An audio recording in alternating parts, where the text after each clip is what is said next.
21শে মে ঘোষণা করা হবে শ্রীলঙ্কার বিপক্ষে হোম সিরিজের স্কোয়াড। সাকিব মুস্তাফিজরা ফেরায় সিরিজে বাংলাদেশের দারুণ সম্ভাবনা দেখছেন নির্বাচকরা। আমাদের জন্য এই সিরিজটা খুব ইম্পর্টেন্ট। সাকিব মুস্তাফিজ খেলার মধ্যে আছে, তাদের খুব বেশি সময় লাগবে না নিজেদেরকে আবার রিদমে ফিরিয়ে আনতে। আমরা চাইবো যে আমাদের বেস্ট পসিবল টিম বানাতে। শ্রীলঙ্কার বিপক্ষে ওয়ানডে সিরিজ সামনে রেখে ঈদের আগে শেষ অনুশীলন টাইগারদের। পারিবারিক কারণে সিরিজে থাকছেন না ফিল্ডিং কোচ রায়ান কুক। 2023 সালের মধ্যেই খেলার উপযোগী হবে শেখ হাসিনা আন্তর্জাতিক ক্রিকেট স্টেডিয়াম। মহামারীতে আর্থিক ক্ষতি হলেও নির্মাণ ব্যয়ের জন্য বিকল্প ভাবনা বিসিবির। 21 মে শ্রীলঙ্কার বিপক্ষে হোম সিরিজের জন্য বাংলাদেশের চূড়ান্ত দল ঘোষণা করা হবে, এমনটাই জানিয়েছেন বিসিবি নির্বাচক হাবিবুল বাশার সুমন। 2023 বিশ্বকাপের বাছাই পর্বের অংশ এই সিরিজ, তাই সুপার লিগের পয়েন্ট অর্জনে সাকিব মুস্তাফিজদের মতো ক্রিকেটাররা ফেরায় সিরিজে বাংলাদেশের দারুণ সম্ভাবনা থাকবে বলেও মন্তব্য বাশারের। গল্পটা 2006 সালে, তখন একটি জয়ের আশায় চাতক পাখির মতো প্রতীক্ষায় থাকতে হতো টাইগার সমর্থকদের। সেই সময়ের সাঙ্গাকারা জয়াবর্ধনের লঙ্কান সিংহদের বধ করেছিলেন হাবিবুল বাশারের বাংলাদেশ। তার নেতৃত্বেই লঙ্কানদের বিপক্ষে প্রথম জয় এসেছিল। সে হাবিবুল বাশারই এখন বাংলাদেশ দলের নির্বাচক। 15 বছর পর সেই লঙ্কান সিংহরা আবারও বাংলার ডেরায়। এর আগে 2014 সালের সর্বশেষ হোম সিরিজে প্রতিপক্ষের কাছে হোয়াইট ওয়াশ হয়েছিল টাইগাররা। পরিসংখ্যান বলছে শ্রীলঙ্কার বিপক্ষে কখনোই ওয়ানডে সিরিজ জিততে পারেনি বাংলাদেশ। তবে এবারের প্রেক্ষাপট ভিন্ন, কারণ ওয়ানডে ফরম্যাটে বাংলাদেশ দল অনেক পরিণত। লঙ্কানদের বিপক্ষে অধরা জয় শুধু না, 2023 বিশ্বকাপের বাছাই পর্বের অংশ এই সিরিজ। তাই লঙ্কানদের বিপক্ষে এই সিরিজ বেশ গুরুত্বপূর্ণ। আমাদের জন্য এই সিরিজটা খুব ইম্পর্টেন্ট, যেহেতু এই পয়েন্টগুলি আমাদের অ্যাড করতে পারলে আমাদের ওয়ার্ল্ড কাপ কোয়ালিফাইয়ের জন্য অনেক সুবিধা হবে, যার জন্য আমরা এই সিরিজটা, এই ম্যাচ তিনটাকে খুব সিরিয়াসলি নিচ্ছি। বাংলাদেশের জন্য সুখবর আর লঙ্কান সিংহদের জন্য আগাম সতর্কবার্তা। তা হলো অন্যতম সেরা দুই ক্রিকেটার সাকিব ও মুস্তাফিজ ফিরছেন এই সিরিজে। তাদের ফেরায় প্রতিপক্ষ নিশ্চয়ই থাকবে ভাবনায়। সাকিব মুস্তাফিজ খেলার মধ্যে আছে, তাদের খুব বেশি সময় লাগবে না নিজেদেরকে আবার রিদমে ফিরিয়ে আনতে। 21 মে বাংলাদেশ সফরে একমাত্র প্রস্তুতি ম্যাচ খেলবে অতিথি শ্রীলঙ্কা। ওই দিনই চূড়ান্ত দল ঘোষণা করার পরিকল্পনা বাংলাদেশ ক্রিকেট বোর্ডের। 21 তারিখে অথবা 22 তারিখের দিকে হয়তো আমরা আমাদের স্কোয়াডটা ঠিক করে ফেলবো। কোন স্কোয়াডটা এবার এই তিনটি একদিনের ম্যাচ খেলবে শ্রীলঙ্কার সাথে। খুব একটা পরিবর্তন অথবা পরীক্ষামূলক কেমন কোনো ব্যাপার থাকবে না। আমরা চাইবো যে আমাদের বেস্ট পসিবল টিম বানাতে। ঈদের ছুটি শেষে 16 মে অনুশীলনে নামবে বাংলাদেশ ক্রিকেট দল। একই দিন লঙ্কানরা আসবে ঢাকায়। হুমায়ুন কবির রোজ, সময় সংবাদ। উইকেট কিপিং নিয়ে আলাদা কোনো পরিকল্পনা নেই, তবে দায়িত্ব পেলে নিজের সর্বোচ্চটা দিতে চান টাইগারদের top order batsman Liton Das.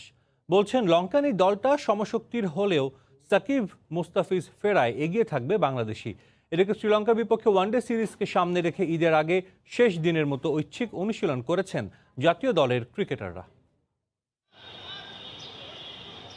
মিরাজের বলে মুশফিকের হাঁকানো এই বিশাল ছক্কাটি নয়, চোখ রাখুন উইকেটের পেছনে। কিছু স্পষ্ট হচ্ছে, নেটের মধ্যে কিপিং প্র্যাকটিস সারছেন লিটন দাস। দুই সফরে উইকেটের পেছনে মুনশিয়ানা নিয়ে প্রশ্ন উঠেছে বিস্তর। তাই হয়তো আসন্ন লঙ্কা সিরিজে গ্লাভস জোড়া সামলানোর দায়িত্ব পাচ্ছেন লিটনই। এমন অনুশীলন সেজন্যই। 2 থেকে 10 3 ম্যাচের সিরিজের জন্য শেষ হয়েছে প্রথম ধাপের ঐচ্ছিক অনুশীলন। শেষ দিনে ছিলেন মোটে 8 ক্রিকেটার। তবে সবার আগে হোম অফ ক্রিকেটে লিটনের আগমন। মিনিট 30 ইনডোরে করেছেন একা একা ব্যাটিং প্র্যাকটিস। আলাদা কাজ করেছেন নিজের ফিল্ডিং নিয়েও। আমি ফিল্ডিংটা দুইভাবে দেখি। যখন গ্লাভসে থাকি একরকম চিন্তাধারা থাকে, উইদাউট গ্লাভসে আর একরকম চিন্তাধারা থাকে। যখন গ্লাভসে থাকে তখন একটা দায়িত্ব অনেক বড় থাকে, যে টিমটাকে হ্যান্ডেল করা, পিছন থেকে নিজের কিছু দায়িত্ব আছে, ক্যাচ ধরা, স্ট্যাম্পিং করা। তো ওই জিনিসটার প্রতি তখন প্র্যাকটিসটা, মনোযোগটা বাড়ায় এবং ওটাও এনজয় করি। লিটনকে নিয়ে উচ্ছ্বাসের কমতি নেই তার সতীর্থ কিংবা সমর্থকদের। সামর্থ্য নিয়ে প্রশ্ন নেই, তবুও মাঝে মাঝে জ্বলে উঠলেও অর্ধযুগের ক্যারিয়ারে পূরণ করতে পারছেন কই প্রত্যাশা, বিষয়টি তারও জানা। বলছেন ভালো করতে শুরুটা গুরুত্বপূর্ণ। আমি যেহেতু সাদা বলের ক্রিকেটে ওপেন করি, তো আমার জন্য নতুন বলটা অনেক ইম্পর্টেন্ট। ফার্স্ট 10 ওভার যদি আমি খেলে নিতে পারি, তো তারপরে আমার জন্য খুবই ইজি হয়ে যায় এবং আমি বড় ইনিংস খেলতে পারি, সেটা আমি জিম্বাবুর সাথে ফিল করছি। তো এই জিনিসটা অনেক কনফিডেন্স দেয়, but end of the day আপনার প্রতিদিন প্র্যাকটিসে একটা জিনিসই থাকে, আমাকে নতুন বল চ্যালেঞ্জ ফেস করতে হবে, এবং সেটাই আমি রেগুলার করতেছি। র্যাঙ্কিংয়ে বাংলাদেশের চেয়ে নিচের দল লঙ্কানরা, তবে শক্তিমত্তার দিক থেকে সমশক্তির। লিটন বলছেন সাকিব মুস্তাফিজ ফেরায় বাংলাদেশ দলটা এখন দারুণ ভারসাম্যপূর্ণ। 50 ওভার ক্রিকেটে, হোম অফ ক্রিকেটে আমরা যখন খেলি আমাদের হোম কন্ডিশনে, তখন আমরা অনেক ভালো একটা টিম।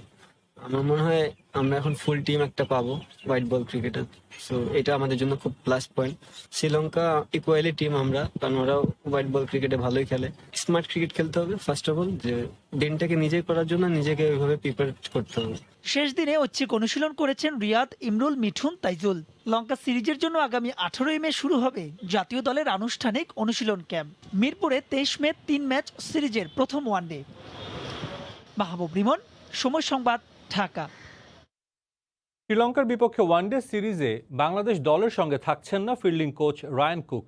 সন্তান সম্ভাবা স্ত্রীর পাশে থাকতে মঙ্গলবার দক্ষিণ আফ্রিকা ফিরে যাচ্ছেন এই কোচ। নিউজিল্যান্ডের পর শ্রীলঙ্কার বিপক্ষে টেস্ট সিরিজে ক্রিকেটারদের ক্যাচ মিসের জন্য বেশ তোপের মুখে আছেন ফিল্ডিং কোচ। আসন্ন ওয়ানডে সিরিজ সামনে রেখে তাই ফিল্ডিং নিয়ে কাজ করছিলেন কুক। তবে সিরিজ শুরুর আগেই তিনি ফিরে যাচ্ছেন দেশে। কুকের স্ত্রী সন্তান সম্ভাবা, তবে নতুন করে তার স্ত্রীর কিছু সমস্যা দেখা দেয় কালক্ষেপণ না করে দক্ষিণ আফ্রিকায় যাচ্ছেন এই কোচ, যার জন্য লঙ্কানদের বিপক্ষে সিরিজে তাকে পাচ্ছে না তামিম মুশফিকরা। বিষয়টি নিশ্চিত করেছে বিসিবি। দেশে ফিরলেও 14 দিন কোয়ারেন্টিনে থাকতে হবে টাইগারদের ফিল্ডিং কোচকে।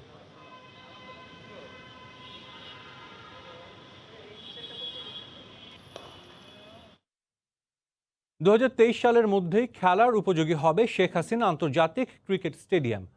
আর পুরো প্রকল্পের কাজ শেষ হবে 1 বছর পর, জানিয়েছেন বিসিবির গ্রাউন্ডস কমিটির চেয়ারম্যান মাহবুব আনাম। করোনা মহামারীতে আর্থিকভাবে কিছুটা ক্ষতিগ্রস্ত হলেও এখন পর্যন্ত স্টেডিয়াম নির্মাণের ব্যয় বহন করার মতো অবস্থানে আছে বিসিবি। তবে অর্থের টান পড়লে বিকল্প ভাবনাও আছে ক্রিকেট বোর্ডের। পূর্বাচলে হবে স্বপ্নের স্টেডিয়াম, থাকবে অত্যাধুনিক প্রযুক্তি আর সুযোগ সুবিধা। সে লক্ষ্যে 2 বছর আগে কাজও শুরু করে বিসিবি।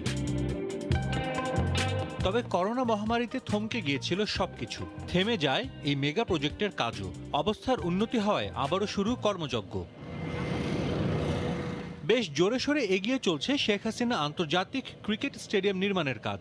করোনার জন্য কিছুটা বিলম্ব হলেও দ্রুতই মাঠ খেলার উপযোগী করতে চায় বিসিবি। নির্দিষ্ট লক্ষ্য নির্ধারণ করেই এগিয়ে যাচ্ছে ক্রিকেট বোর্ড। এখানে তো খালি একটা স্টেডিয়াম নয়, এটা একটা কমপ্লেক্স, একাডেমি বা অন্যান্য স্পোর্টিং ফ্যাসিলিটি থাকবে ক্রিকেটের জন্য। আশাটা থাকবে সেটা হলো যে স্টেডিয়ামটা তৈরি করে এবং আন্তর্জাতিক ক্রিকেট খেলার জন্য উপযোগী করে দেওয়া। সেটা আমরা এখনও 2023-এর মধ্যে করতে পারবো বলে আমি আশাবাদী, কিন্তু বাকি কমপ্লেক্সগুলো হয়তো আরও প্রক্রিয়াধীন থাকবে, গ্র্যাজুয়ালি আরেক বছর খানেকের মধ্যে লাগবে। শুরু থেকেই নিজস্ব অর্থায়নে স্টেডিয়াম নির্মাণের কথা বলে আসছে বোর্ড। করোনা মহামারীতে আর্থিকভাবে কম বেশি সব ক্রিকেট বোর্ডই ক্ষতিগ্রস্ত হয়েছে।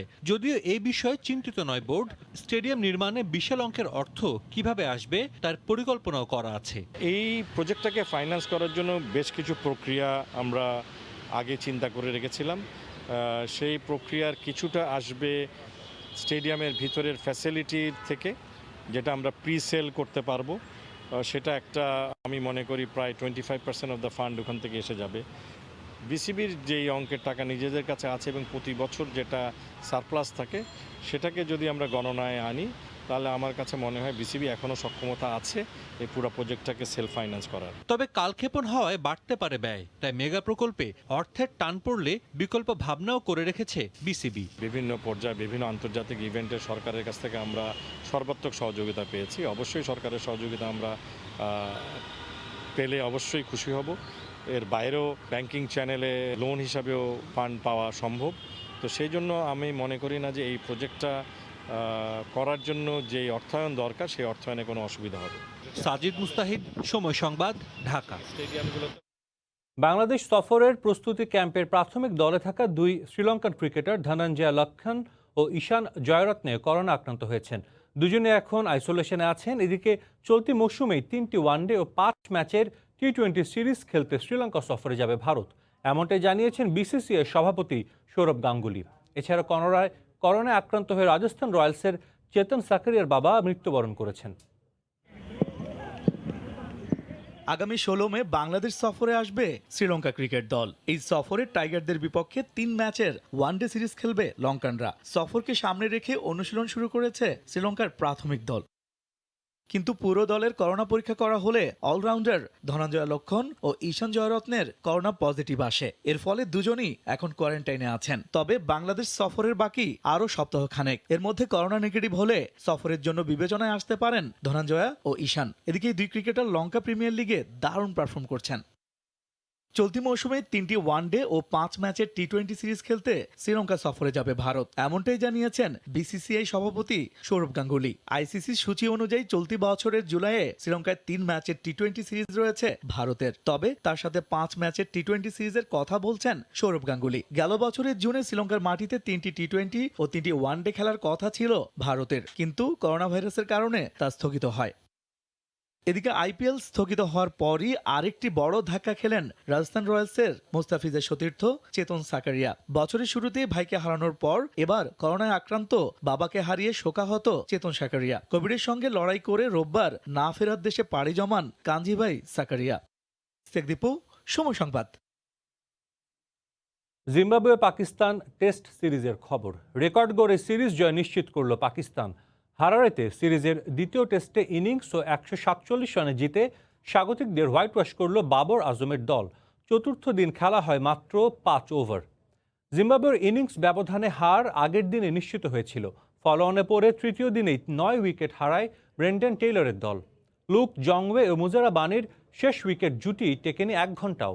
শাহিন শাহ আফ্রিদির বলে ব্যক্তিগত 37 রানে আউট হন জংওয়ে। 5 ওভারের মধ্যেই শেষ হয় জিম্বাবুয়ের দ্বিতীয় ইনিংস। আর শাহিনের এই উইকেট নেয়ার মধ্য দিয়ে রেকর্ড গড়েছে পাকিস্তান। জংওয়েকে আউট করে ইনিংসে 5 উইকেট শিকার করেন শাহিন আফ্রিদি। নিজেদের টেস্ট ইতিহাসে প্রথমবারের মতো এক ম্যাচে 3 জন বোলার 5 উইকেট নেয়ার নজির গড়ল। প্রথম ইনিংসে 5 উইকেট নিয়েছিলেন হাসান আলী। দ্বিতীয় ইনিংসে শাহিন ছাড়াও 5 উইকেট তুলে নেন স্পিনার নোমান আলী। টেস্ট ইতিহাসে মাত্র 6 বার একই ম্যাচে কোনো দলের 3 বোলার 5 উইকেট নিতে পেরেছেন। সবশেষ 1993 সালে এমন ঘটনা দেখেছিল টেস্ট ক্রিকেট। ম্যাচ সেরা হয়েছেন আবিদ আলী আর সিরিজ সেরা হাসান আলী।